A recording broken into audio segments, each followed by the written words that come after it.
Hello,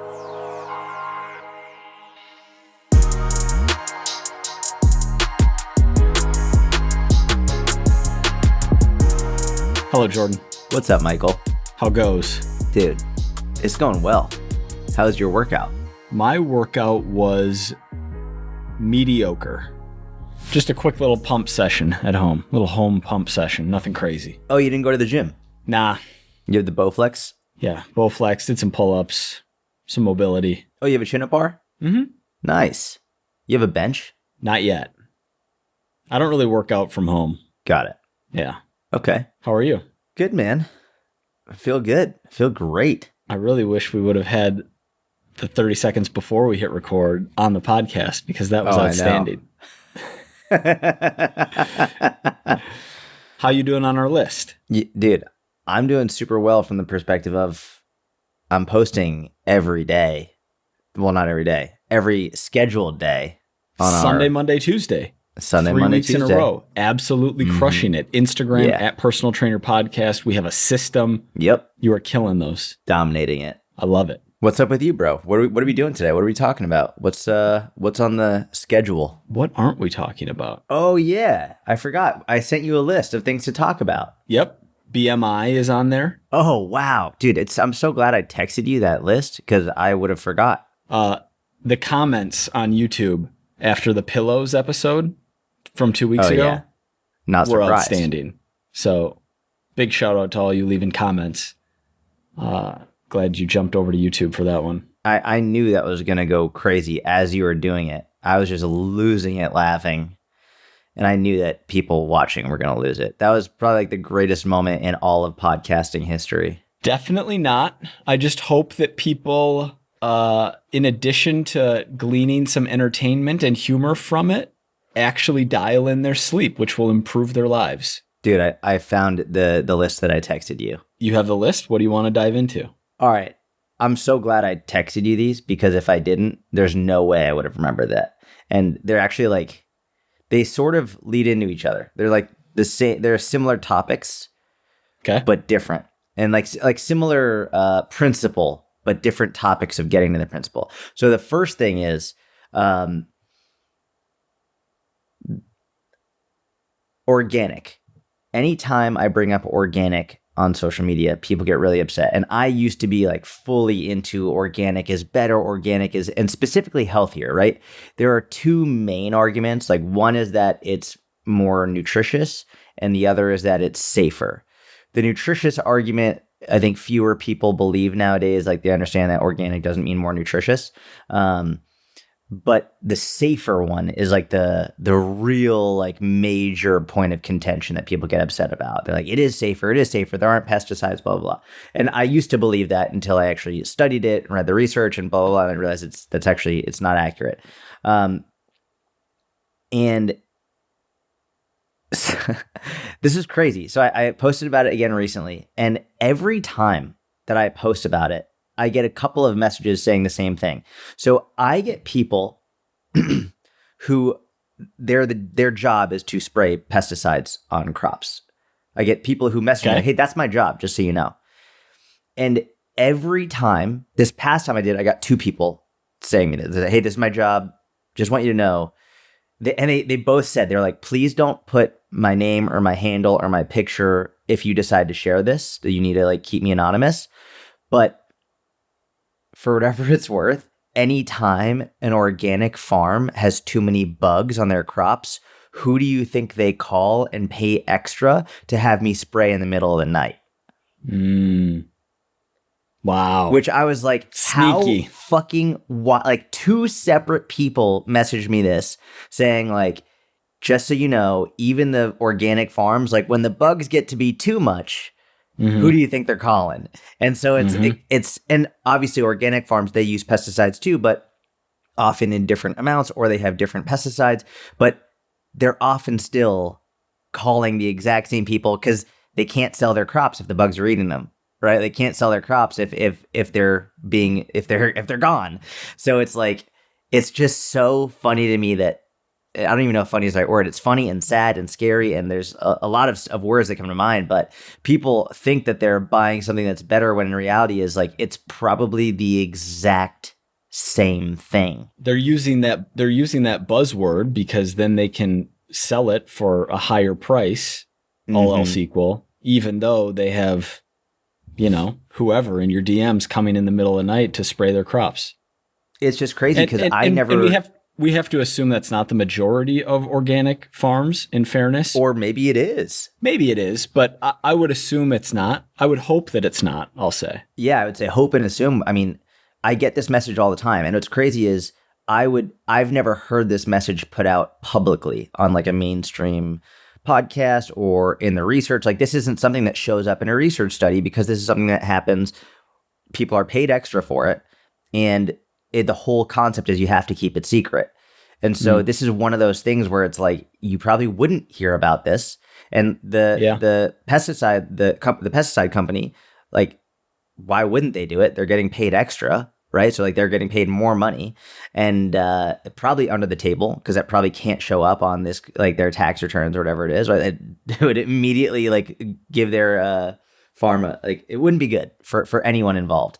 So this is one of those things where it's like, we wouldn't hear about this publicly. And so it's interesting for me to be on the receiving end of a relatively large audience and people being having access to so many people being like, just so you know, like this happens too. And I'm sure it's not every single farm, but for it to happen every time I bring it up, and which is pretty frequently and different people, I would say it's pretty widespread. The deceit runs not only through the supplement industry, but straight into the mainstream organic fruits and vegetables market. So this is where then the next topic comes up and you'll see where I'm going with it. So the most recent time after I posted about it, it was trash day and I'm putting out the recycling and the trash from my house.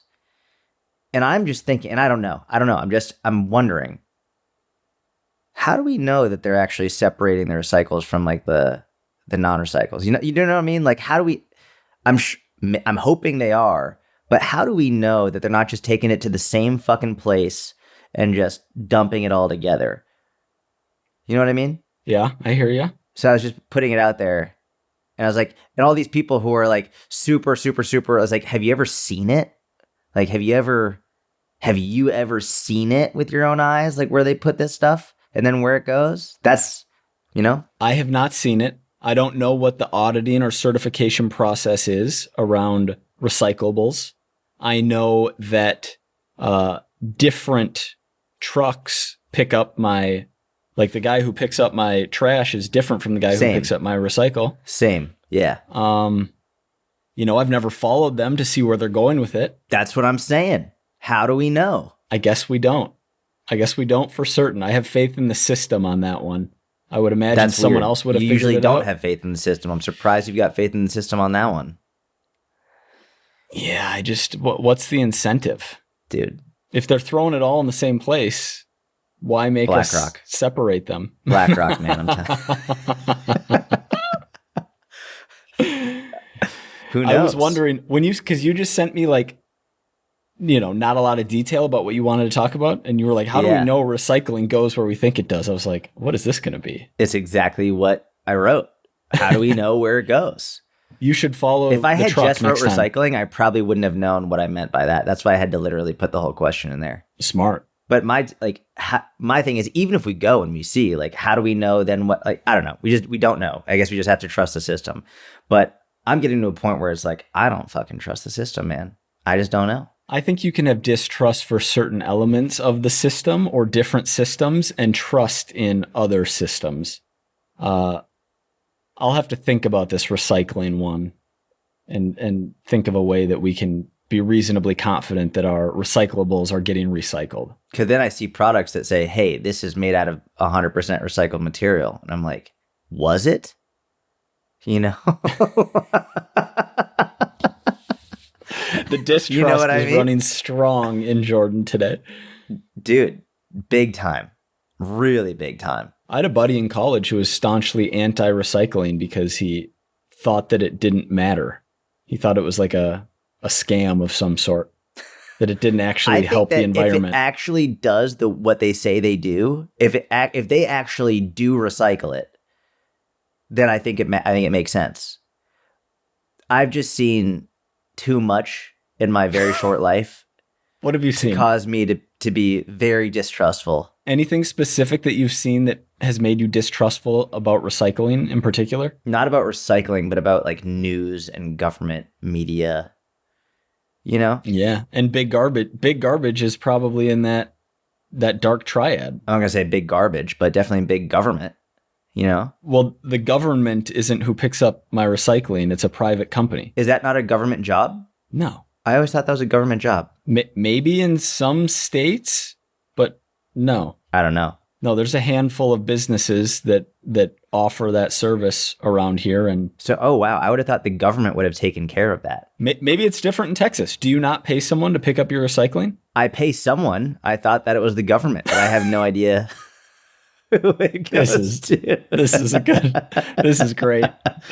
I think people are gonna like this. I don't know.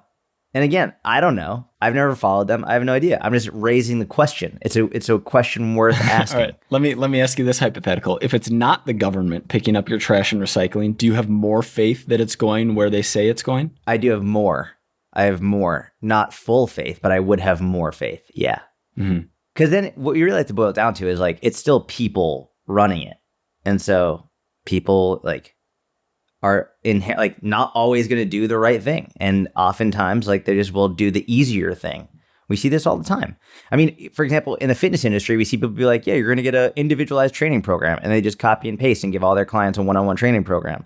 And then on the outskirts, you could be like, yeah, it's like great coaches. Look, they have all these certifications. But then when you get into the individuals, some coaches are doing really good and some coaches are lying and cheating and not doing good. So it's like the individuals are the one that really make it, whether or not it's happening or not. So I would have more faith in a private company than I would in the government, because the private company is more based on like the quality and value of what they're saying is going to drive more income and it's going to drive their reputation, whereas the government doesn't have as much of that, so they could do more of the finagling and all of that. So I would trust a private company more, but you know, private companies have also done bad stuff too. So I don't know, man. I'm on one. I don't know. I know very little about the garbage and recycling industry, so unfortunately I don't have much to add here. But of all the places of where my skepticism has gone over the years, that hasn't been on my radar. Not yet, but maybe now. Not yet. Where does your skepticism go? Let's give one of your like skeptic POVs. I don't think I have anything, at least not right now, along the lines of like my skepticism would probably have more evidence. Go for it. No, I can't think of one. I can't think of anything that parallels your recycling. What, Okay. if you think you know something I'm skeptical about that I am not knowing, you can say it. I don't know. I'm just like, I know you've got skeptical thoughts. Well, yeah, I think we're being lied to a lot by a lot of different organizations, but I think most people think that in this day and age. Got it. Yeah. Let's keep going down your list. The last one was BMI. I just made a post about BMI. And man, I didn't think people were going to get as mad as they did. But I got a lot of people who were super upset about it. And all I said was this. I said,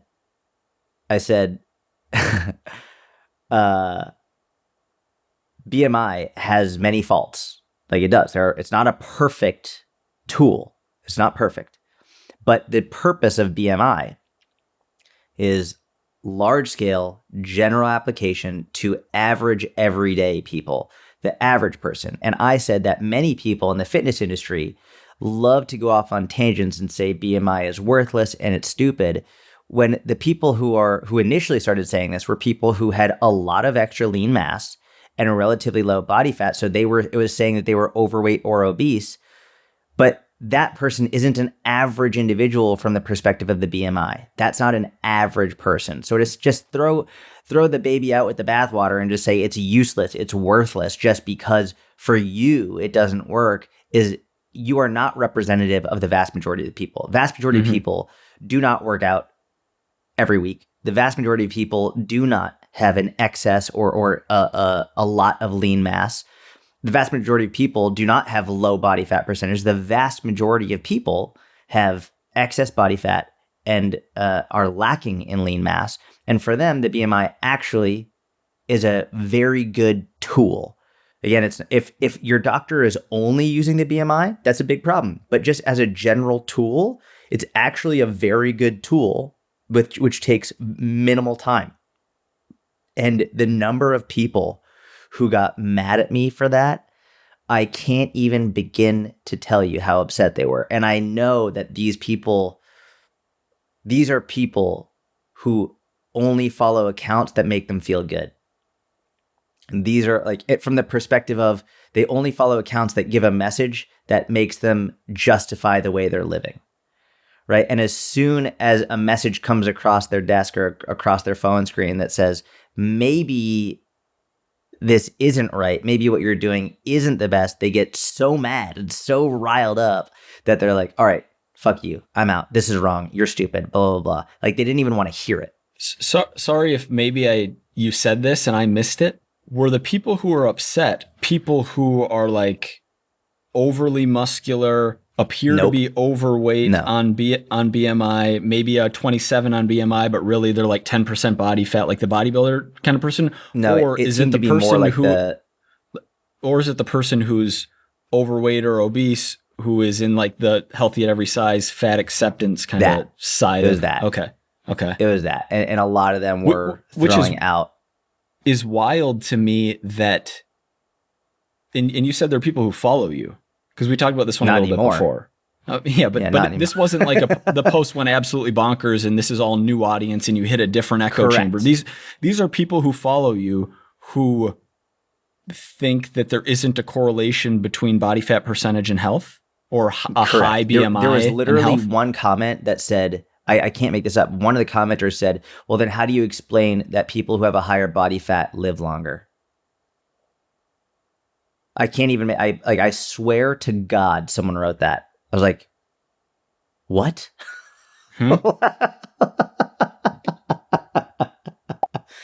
They're being brainwashed. They're being brainwashed into thinking that like they're actually healthier because of the way they're living, which is just wild. Weren't there some other like, when you, because you just wrote BMI when you texted it to me, and I assumed we were going to go down the route of the personal trainer who I actually sympathize with and actually like their position when analyzing an individual, which is that BMI doesn't tell the whole story and that body fat percentage is a much more useful metric. I thought it was going to be simply about that. And by the way,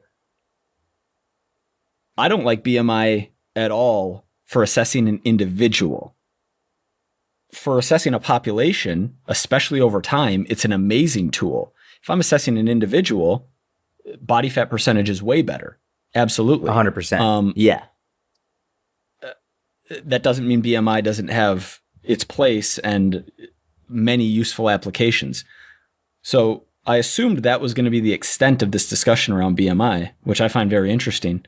There were other elements of it that blew my mind, if I remember. Like, wasn't there more to the people who were upset about it? I mean, there was one woman who, like, she's followed me for years. She literally, I looked in her DMs because I hadn't seen her DMs before. She had DM'd me prior, like asking, hey, could you speak? She was a teacher. Could you speak to my class?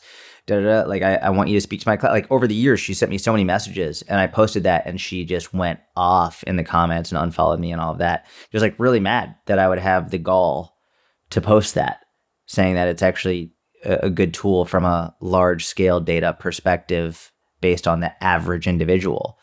So yeah, I was pretty blown away by it. I had thought there were multiple DMs where people were saying like, BMI is racist, BMI is misogynistic, BMI is sexist, BMI is, It's racist, which is just wild. It's absolutely wild.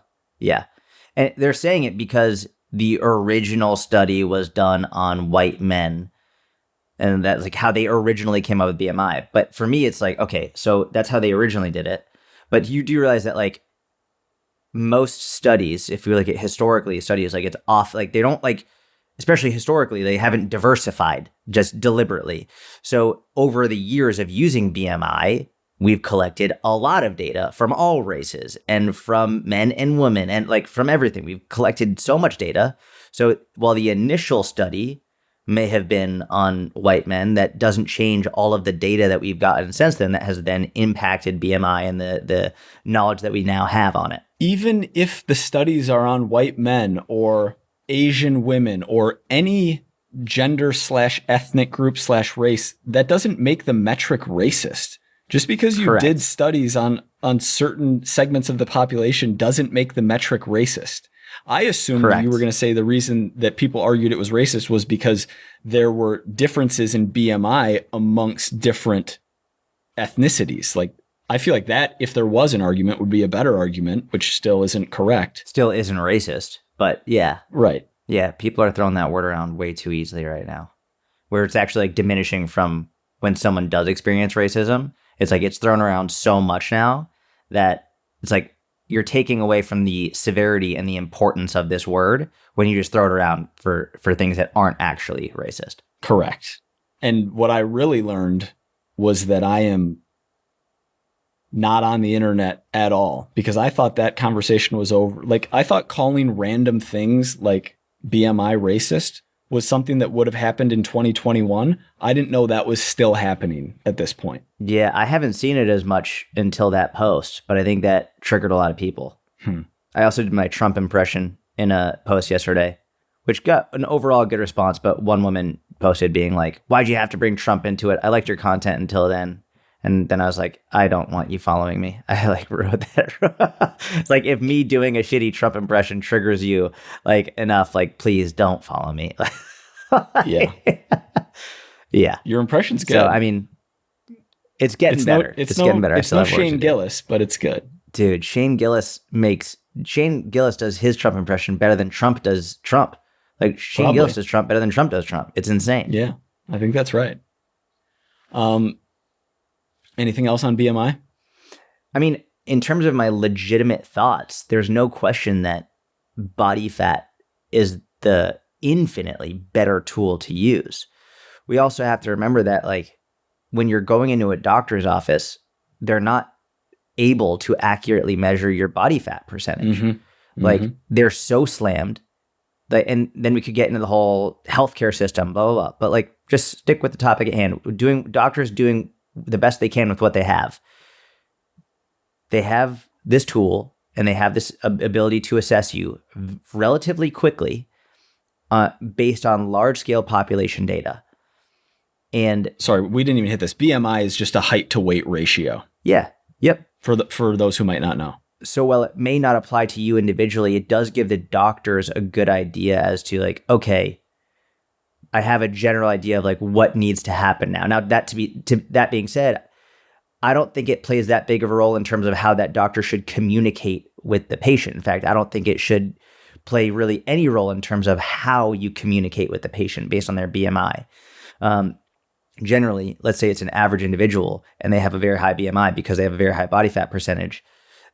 Just telling them, hey, you've got a high BMI, or telling them, like, hey, like, you need to lose weight, usually doesn't even need to be said. Like, it has to be said, but it doesn't need to be said, if that makes sense. Like, it has to be said because the doctor's responsibility is their health and you need to do this for your health. But it doesn't need to be said from the perspective of, if someone is a higher body fat percentage, like, they fucking know, like, they're aware. The doctor is their job. They still have to bring it up. But I think how they bring it up needs to be improved, and the discussion they need to have, that they can have, needs to be improved. How they refer them to people with better knowledge and understanding of more sustainable, healthy living measures needs to be improved, because right now they're just like, yep, lose weight, eat less, move more, eat better, exercise. They don't really give much practical guidance. But again, it's also because they don't have that much time. They're fucking slammed. They have to see new patients all the time. So it is also useful as a tool of seeing, okay, what population, what's the general population trend? Where is that going over time? But again, like, if on the individual basis, the body fat percentage is a much better tool, but it's just not realistic. Yeah. The other place that BMI is interesting is people who are very low on muscle and skinny fat and fall into, like, the top of the healthy range of BMI, but might be, like, you know, a 25+% body fat dude, a woman with body fat percentage in the 30s, but BMI looks good. That's another area where on an individual basis, it's nice to be able to assess body comp in a different way. But like you said, the constraints of time, the knowledge that a doctor has, and the inability to have an accurate tool to measure body fat percentage. Like, you're not going to have every patient going on a DEXA, and even a DEXA is not perfect. What's interesting, I had so many doctors and like different types of doctors messaging me about this, basically saying, like, for example, I had one doctor who does skin grafting, like for people who are burn victims or something. Mm-hmm. And they're like, oh my God, like it makes a huge difference. Not only just in terms of the ability to do a good skin graft on a burn victim, but the ability for the skin to heal quickly. Like the rate of healing changes based on your body fat percentage, based on your BMI. Like if you have a higher BMI, generally, again, higher body fat, lower muscle, the rate at which your skin will heal is also more difficult to actually attach the skin graft. There are all things that I hadn't thought about that actually make a huge difference. There were a number of doctors in a number of different areas of medicine that could not possibly say how important it was. And there was actually one doctor that said, and the interesting thing is, from the effect on the heart, well, obviously more muscle, less fat is very important for so many reasons. More mass is more mass, and that can put more stress on the heart. And so even for people who have super physiological amounts of muscle, who are adding a ton of extra muscle, not genetically, it's not someone who's genetically put on muscle and reached their genetic limit. It's people who have put on super physiological amounts, like bodybuilders, steroids, who have that also puts a lot of extra stress on the heart and can make it way more difficult, which is why we don't generally see bodybuilders living very long lives, or one reason why, among others.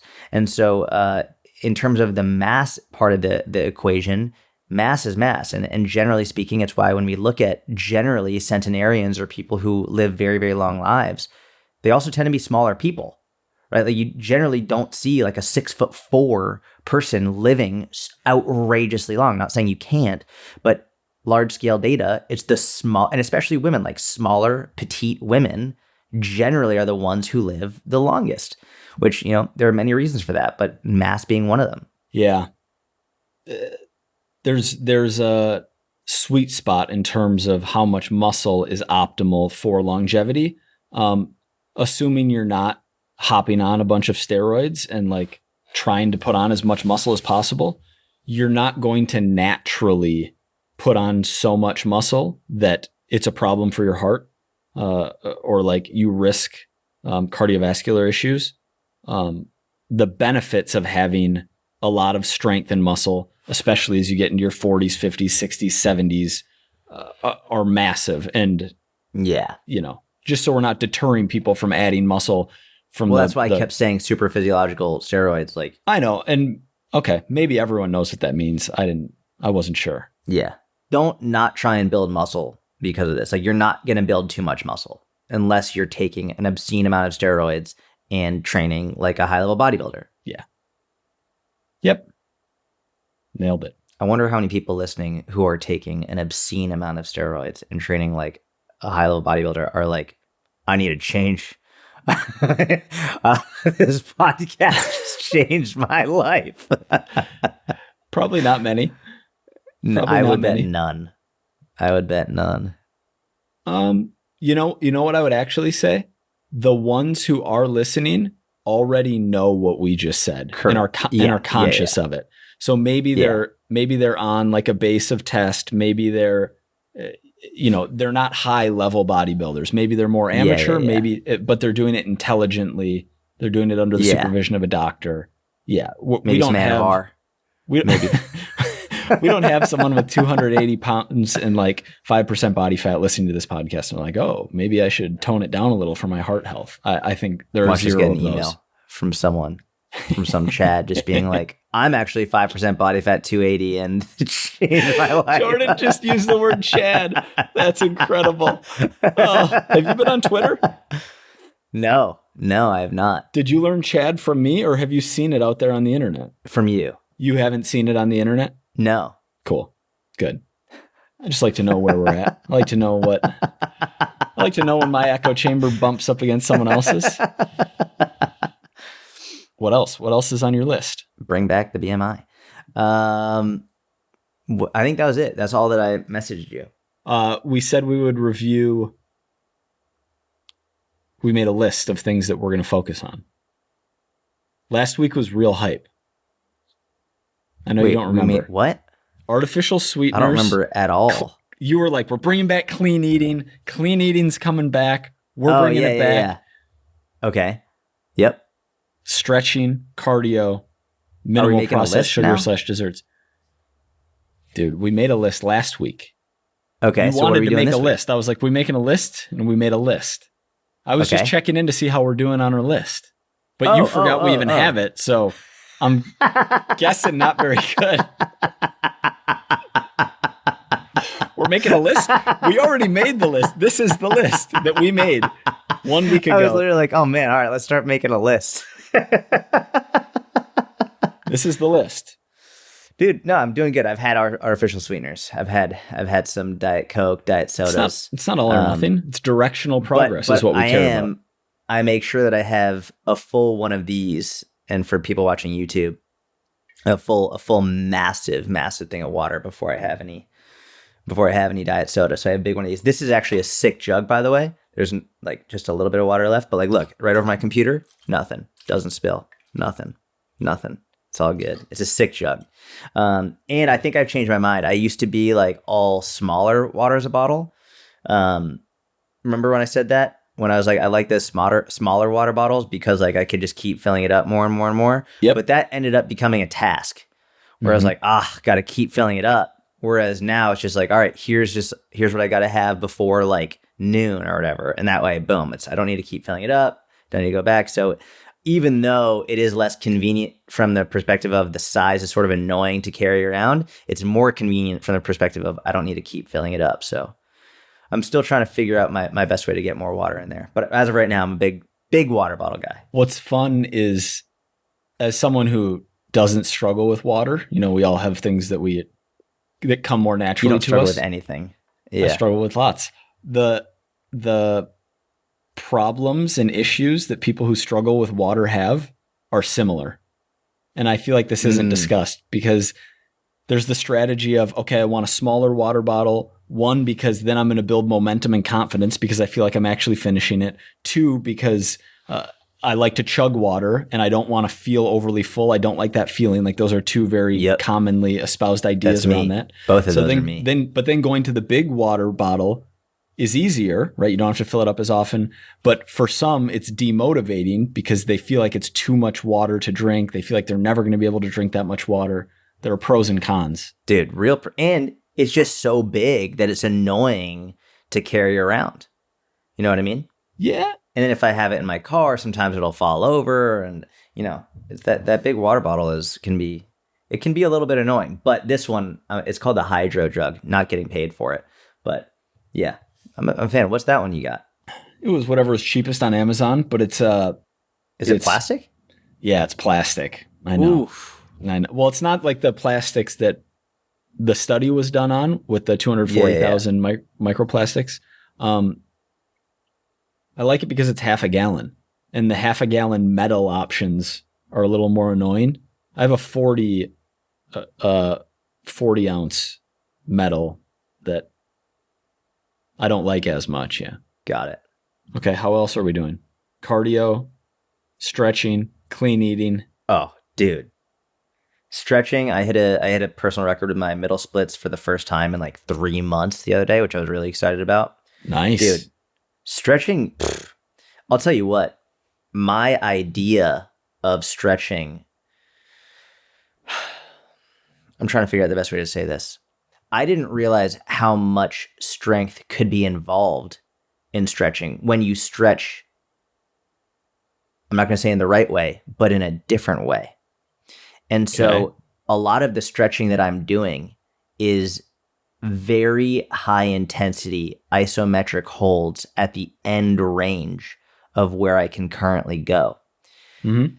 And bro, it's pretty fucking wild. This, not only the strength that I'm building at these end ranges, but then what that carries over to in terms of flexibility improvements. Well, it's been remarkable. Definitely flexibility improvements. I feel like I'll believe it when I see it, but I feel like the I'm getting stronger by stretching might be the 2024 version of lift weights faster for cardio. No. Because I'm not saying it takes the place of lifting weights. Okay. That's not what I'm saying. Okay. Like you still have to lift weights in order to maximize your strength. Or even to improve, or even to get stronger. No, because I think strength is skill. It's a skill, and it's also demand specific, right? So like I could deadlift 500 pounds, but I wasn't able to do an isometric hold with my legs at a certain degree, like at a certain width, right? Like I couldn't do an isometric hold. That's actually why I ended up hurting my knee the first time around doing the splits, because I hadn't built up my strength enough to maintain that position. So strength is demand specific relative to what you're putting your body under. So for example, like a deadlift is very specific based on where your feet are and the actual proportions of the lift and where your body is. But when you change the leverages of where your body is, the strength and the demand on your body changes. So I think you can absolutely get stronger, but in terms of like, obviously the split strength probably won't carry over to my deadlift strength, just like the deadlift strength won't carry over to my split strength, but I'm still getting stronger when I'm doing both. So the limiting factor in not being able to do splits wasn't flexibility. It wasn't neurological. It was a strength. It was a okay. It was neurological. It was strength. It was all of it combined. What wasn't strong enough that got stronger? So I mean, I think the reason that I hurt my knee was because the muscles and tendons around the lateral aspect, the medial aspect of my knee weren't strong enough. And so I've been doing a lot of strengthening just for that, whether it was the isometric work or even just like basic adductor raises, Copenhagen planks. There's been a lot of very specific isolated strength training for those areas. It's still like strength training. It's just not the strength training that we've been brought up with. It's still strength training though.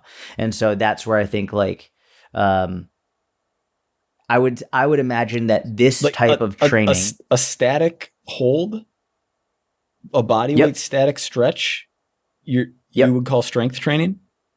Now I would. Before I wouldn't. Now I absolutely would. Because think about this. Let's say you take Jean-Claude Van Damme doing his splits out to the sides, legs up on the chair, right? You know what I'm talking about? Yep. He's doing that side split, legs up on the chair. That's number one, an expression of his flexibility in terms of being able to get in that split, but it's also an expression of his strength in terms of he's now literally holding up his body weight purely with his adductors and groin in that position, right? That takes an obscene amount of strength to hold 185 pounds or whatever it is purely with your adductors. You don't get that level of strength without strength training. Like someone might have the flexibility to get in the splits like that, sideways splits. Sure. But they don't have the strength to hold themselves up. And so that's where I think there are some people who classically stretch, or like static stretching, but they end up missing the strength benefits. So this type of strength training and mobility work that I've been doing it's both. It's not just static stretching. It's actually very little static stretching. It's far more strength training, isometric training at these end ranges that allow you to build strength, not just muscular strength, but also tendon and ligament strength. And that's where I think I went wrong the first time around, is that's why I think I got injured. Now, I don't think it's obviously not the same type of full range of motion, like eccentric, isometric, concentric strength training. I think it's a different type of strength training that they both complement each other. But if you don't do both, then you won't get the benefits of both. You can't do one and expect to get the benefits of the other. I think you actually, to get the benefits of both, you need to do both. And so it's been a very cool learning experience for me. You just put on and have been putting on a clinic, and people don't even know it, and they will in a certain time. They will. This is a business podcast without people even knowing it's a business podcast, but they're going to realize how much of a business podcast it is. Dude, big time. But it's pretty sick though, right? Yeah. This is, if you're in the mentorship, you know all about this, and you may even understand. You probably do. But this is building anticipation like no one has ever built anticipation. Yeah. Yep. Yeah. I still am not fully on board here in terms of like like a body weight hold at end range might get you stronger, but it's nowhere near the best or more efficient way to get stronger. Well, I never said it's the most efficient, but I would say, here's what I would say in terms of our typical idea of strength training: dumbbell rows, push-ups, chin-ups, all this stuff, right? Like that's our typical idea of strength training, right? We're working through a range of motion, and we're working the muscles through range of motion. But this is taking the idea of strength training and expanding it outside of purely from a muscular perspective, and now thinking, okay, tendon, ligament, joint perspective as well. I see. Okay. And, right? Because strength doesn't only apply to muscles. It also applies to the tendons and ligaments that are involved as well. I'm fully on board with that. But you were talking about your adductors. Correct. Which also definitively get stronger. And there actually is research But bro, that's like saying you would get a stronger chest if you just held the bottom of a push-up position in an isometric. It's like, well, yeah, you get stronger. You get stronger, but no one does that for strength, because we have these tools that allow you to gain strength much faster and much more efficiently, which is why gym equipment exists. Correct. And I'm not saying that, again, this shouldn't replace typical strength training, but I think it complements it unbelievably well. For sure. I think because I haven't trained at these end ranges, I'm essentially experiencing newbie gains because think about this. If you have a client doing dumbbell rows, for example, say dumbbell rows, and their posture sucks, right? Their posture is terrible. So they're doing it in like a relatively short range of motion.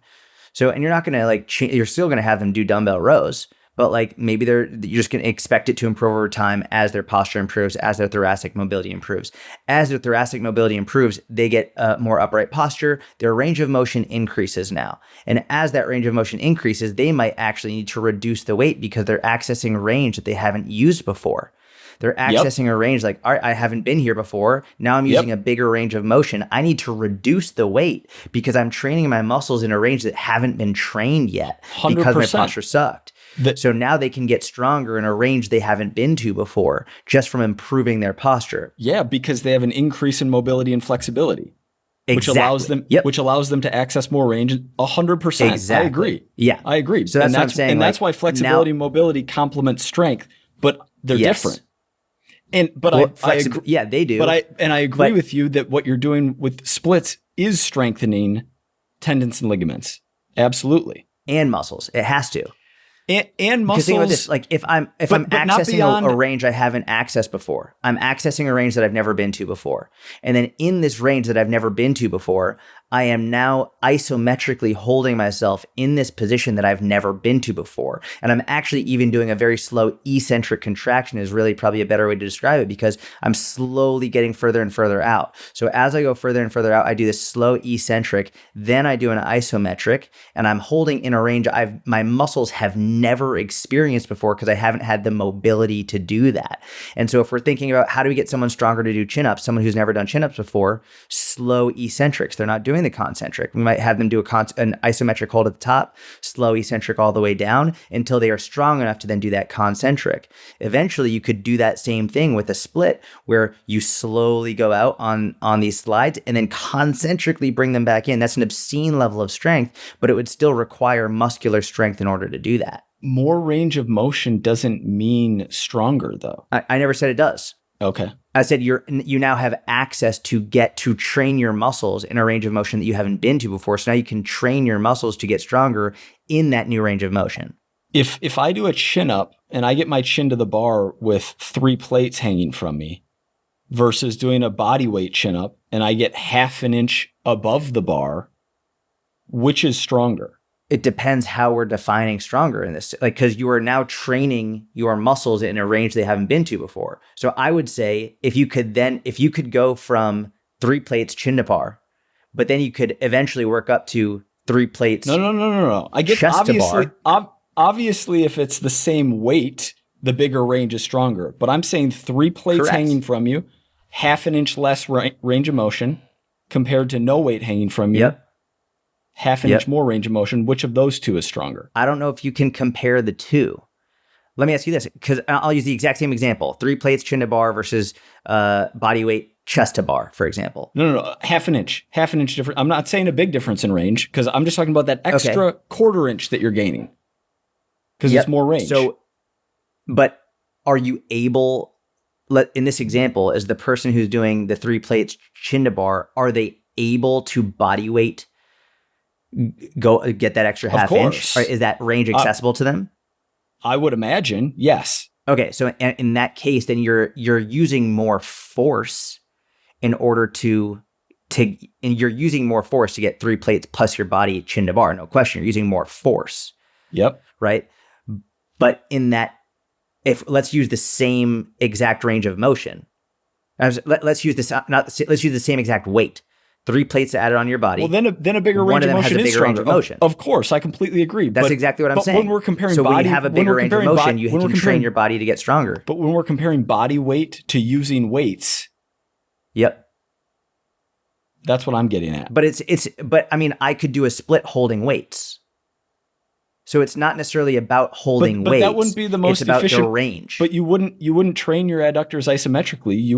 You'd do 10 sets of good girls. Or you do something to take your adductors through a range of motion. Correct. But what if with those good girls, you couldn't access the range that you want? That's what I'm saying. Then you have less flexibility. You have less flexibility. But then the good girls, that's a very specific strength movement. That's just one function of the adductors. Correct. The adductors don't just function in that way. They also function in other movement patterns. It was one loaded example. Right. Yeah. And that's what I'm saying is strength is demand specific. And so that's just one example of strength. Another example of strength is being able to hold yourself up in a split isometrically. That's another example. Let me ask you this. If you're standing up and you're going to eccentrically lower yourself into the bottom of a split, is that strength training for your adductors? I'm not saying that what you're saying is not strength training. I'm saying it's not efficient strength training. I'm saying it's stretching. I think efficient is relative based on what your goal is. Okay. If your goal is to get stronger. Stronger for what? Like stronger to do good girls, stronger to do squats, stronger to do rows, or stronger to be able to do like the Van Damme style split. I think the goal makes it whether or not it's efficient. That's true. That's true. And the goal is being able to do the split because that's a goal you want to be able to do the split. Correct. Yep. But it's stretching. All right. And no one's gonna market me into thinking they're not. Dude. I mean, it's obviously stretching for sure. And I would say it's more a display of flexibility and mobility than of strength. But let me ask you this. Iron cross, is that more a display of flexibility or strength? I don't know what that is. The iron cross in the gymnastics, when they take the rings and just holding their hands. And if someone Googles the iron cross, they'll see the gymnast is holding their body out completely to the side. With their arms. It's strength because there's no impressive range of motion with that movement. But then they can come from here all the way overhead, which is an impressive range of motion. Not really. And then come down. Of course it is. Anyone can put their arms over their heads. No one can do the splits. No, dude, you know that. No, you take like a 60-year-old, and not even 60-year-old, but we talk about people who have overhead range of motion. Compare the 60-year-old's overhead ROM to his splits. His overhead range of motion is going to be better. Correct. Agreed. 100%. But that's an example of me saying that when you can hold yourself in that position, you can do that Van Damme style split. I would say it's more an expression of flexibility and mobility than it is strength. But I do think it is a tremendous expression of strength as well to be able to do it. And you can't do it if you haven't trained the strength for it. I think deadlifting 4 times your body weight is an impressive expression of strength. I mean, I agree for sure. Yeah. Yeah, I know you do. I agree for sure. Link in bio for Jordan's. All you need to do is stretch and you'll get stronger. I'm never saying that. Okay. All right. All right. But you can get stronger through stretching. It's a terrible way to get stronger. Not if you do it right. No. If you want to get more flexible, if you want to be able to do the splits, if you want more mobility, I mean, what is the benefit of super physiological levels of flexibility? I mean, I don't even know what super physiological flexibility is. Extreme, right? Like very impressive versus adequate ranges.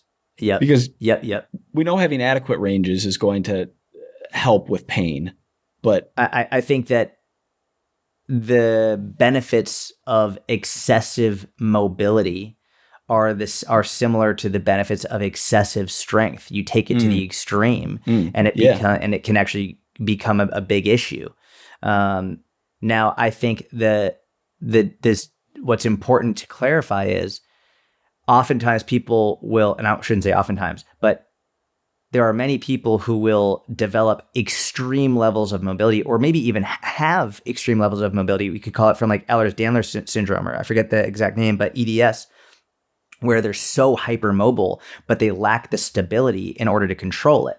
So if you build high levels of flexibility, but along with the accompanying strength, which basically means you now have the ability to control your body through that range, I would imagine it's very difficult to build too much because you are balancing it with sufficient stability and strength to control your body through that range.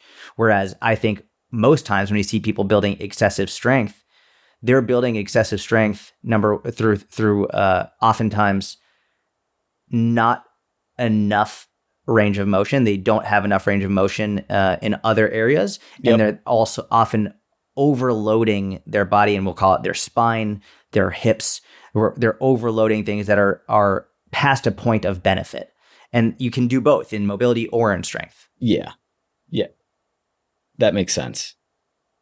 It's cool. Super cool. Yeah. Like going from not strong at all to relatively strong is beneficial. Going from relatively strong to excessively strong is only beneficial for very specific things, and in general might have more cons than pros. Correct.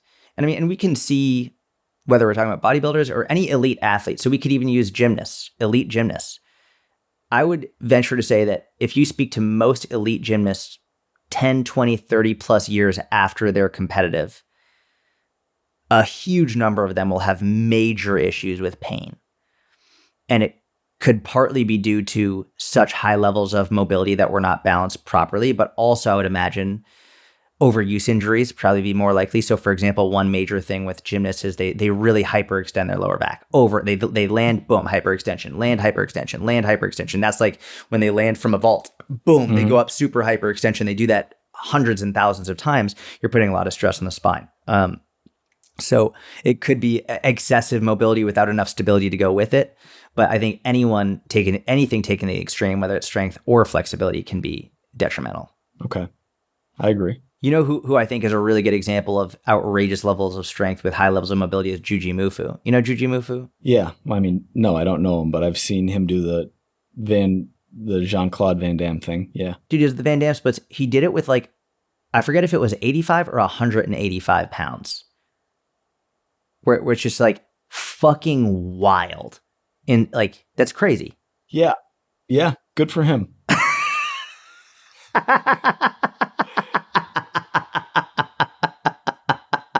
Splits just never spoke to me. Just never I don't know. I feel you, man. No, you don't. Because they speak to you. No, I get it. I know that they haven't spoken to you. No, not they haven't. They don't. They never will. I'll never want to do splits. I will say, man, I was thinking even today, putting my socks on, I just feel good. Bro, I feel amazing. And that's I love that, man. But that's why I brought up the point about adequate versus excessive. Yes. Yeah. Ranges. Yep. Correct. Yeah. I forget who said it. There was a great quote I saw yesterday. How much money do you think that guy's made off of being able to do the splits, being jacked and hold weight? Millions. Like 8 figures? Not 9 figures. I would imagine. So I would say like his business is worth more than 8 figures. I don't know if, yeah, he's probably made more than 8 figures, I would imagine. I mean, I don't know really anything about his business model, but the potential absolutely worth more than 8 million for sure. People like the splits. I think people like to see high levels of proficiency in something that most people can't do. And now I think there have been so many people who are just powerlifters or just bodybuilders or just marathon runners. And now we're seeing people like, well, I can be a bodybuilder and I can be a gymnast and I can be this and I can be that. And that's where I think people are like, it's sort of like what happened with geared powerlifting. Geared powerlifters were squatting 1,000 pounds when they had a squat suit on. And then all of a sudden you get these raw lifters with no extra equipment are squatting 1,000 pounds and people are like, I don't give a shit about geared powerlifting anymore. Like he's doing it without any equipment. That is way cooler. And so now you see people who are like, well, wow, that person can deadlift 500 and do the splits and run a sub 5 mile. Like that's pretty fucking wild. I think that's what people are really impressed with right now. Not being a one-trick pony. Interesting. And then the benefit of that is just whatever you want to do with the additional attention. Yeah. 100%. Like if you can pull 500 and run a 5-minute mile, you get more attention that you can then sell to or do whatever you want compared to if you can only pull or if you're only a runner and your audience is less as a result. Yeah, 100%. Yeah. It's an easy way to get more attention, right? Like, so a lot of these people who do the splits, like they'll start their videos of them dropping into a split. Boom, you immediately have someone's attention, right? Or like someone who can do crazy muscle ups or a pistol squat or something that is not common is a very easy, almost like a cheap way to get attention because now you don't have to focus on what words you're using. You can just do something, which like fair play to them. I get it. Like that's awesome. It's an easy way to grab attention and almost to then immediately say, look, I am an authority, even though it's a fallacy. Look, I'm an authority because I can do this. I would say it's a fallacy, especially for people who are just born hypermobile. Yes. People who had to earn it definitely have more authority in teaching others how to do it. 100%. Yeah. Yeah. But I mean, same thing. You see someone benching 500 or doing outrageous levels of strength at the beginning of their video. You're like, I'll watch. Like, it just depends on what, like you see a person doing a split and you immediately keep scrolling. But you see someone, I don't know, Connor Bedard doing some crazy fucking move. You're like, all right, I'll watch this whole thing. Or you see, crazy puck handling. I don't know what you're into. Well, but like, I don't scroll. Something's going to grab your attention. You see almonds. You see someone eating almonds and talking about gut health. All of a sudden, you're like, I'll watch this fucking video. I don't listen to anyone talk about that. I just do that. Almonds are great. I've been putting them on my salad. Yeah, that's a good use. I like it. It makes it a little crunch. I like it. Yeah. Swapping out a lot of processed sugars and getting a lot of those calories, not a lot of those calories, but some of those calories back via almonds, like a serving or 2 per day, has been amazing for my digestion. Yeah. Yeah. That's big. I like that a lot. I mean, almonds are fantastic. Good pod. Thank you everyone for listening. We appreciate it. We hope you enjoyed this little strength, mobility, flexibility debate. If you like the podcast, please leave a 5-star review. They help a lot. And if you want to join us in the mentorship, you can apply at the link in the show notes. And I think that's all we're going to say. Have a wonderful week. Talk to you soon. See you next week. Goodbye.